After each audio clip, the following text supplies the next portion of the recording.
အားလုံးပဲမင်္ဂလာပါ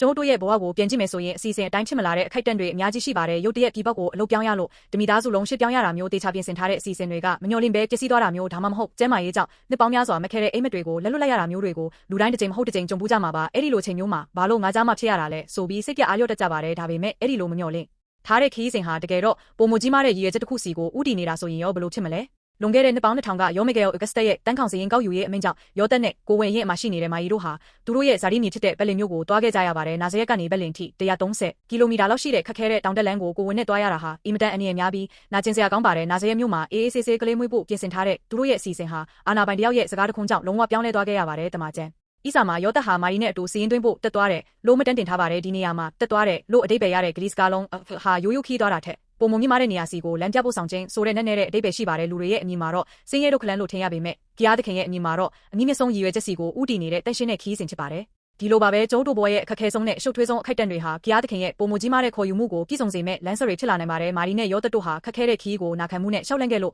ကမ္ဘာ့ကယ်တင်ရှင်ယေရှုခရစ်တော်မွေးဖွားလာတယ်လို့ပဲကျိုးတို့ကြုံတွေ့ရတဲ့ဆုံးရှုံးမှုနဲ့နာကျင်မှုတွေဟာလည်းကျိုးတို့ဘွားကတဆင့်ကြရားသခင်ရေးဆွဲနေတဲ့ကြီးကျယ်တဲ့ဇလန်းရဲ့အစိတ်ပိုင်းတစ်ခုဖြစ်နိုင်ပါတယ်အဲ့ဒီခီးရဲ့အဆုံးမှာမွေးဖွားလာတဲ့ယေရှုခရစ်တော်ဟာကျုံအုတ်တို့ရဲ့အကျင့်နဲ့စင်းရဲဒုက္ခအလုံးကိုထမ်းဆောင်ပြီးလက်ဝါးကတိုင်နဲ့ရှင်ပြန်မြောက်ခြင်းအဖြစ်မျောလင့်ချက်လန်းတစ်ကိုဖွင့်လှစ်ပေးခဲ့ပါတယ်။အခုသင်ဟာမမျောလင့်ထားတဲ့ခက်ခဲတဲ့လမ်းကိုရှောက်လန့်နေရပါသလား။အဲ့ဒီလမ်းရဲ့အဆုံးမှာစောင့်ကြိုနေတဲ့ယေရှုခရစ်တော်ကိုယုံကြည်ပြီးအတူတကောရှောက်လန့်ဖို့တိုက်တွန်းလိုပါတယ်ကိုတော်နဲ့အတူဆိုရင်ကျိုးတို့ရဲ့ခက်ခဲတဲ့ခီးစဉ်ဟာဘယ်တော့မှအလဟတ်မဖြစ်ပဲစစ်မှန်တဲ့အတိတ်ပဲနဲ့ငြိမ်သက်ခြင်းကိုရှာတွေ့မှာပါတောက်ပတဲ့မြောင်တွေရဲ့နောက်ွယ်ကအထီးကျမှုတွေကြားမှာတောင်အနှိမ့်ဆုံးနေရာကိုဆင်းသက်လာတဲ့ခရစ်စမတ်လင်းရောင်ဟာတင့်အပေါ်မှာအမြဲထွန်းလင်းနေပါတယ်ဒီခရစ်စမတ်ရာသီမှာဘွားရဲ့မမျောလင့်ထားတဲ့အလက်ပြောင်းတွေဟာကျိုးတို့ကိုအကောင်းဆုံးနေရာစီပို့ဆောင်ပေးမဲ့ဘုရားသခင်ရဲ့လက်ရဖြစ်တယ်ဆိုတာကိုယုံကြည်ရင်နှွေးထွေးတဲ့မျှော်လင့်ချက်တွေကိုပိုင်ဆိုင်နိုင်ကြပါစေလို့ဆုတောင်းပေးပါတယ်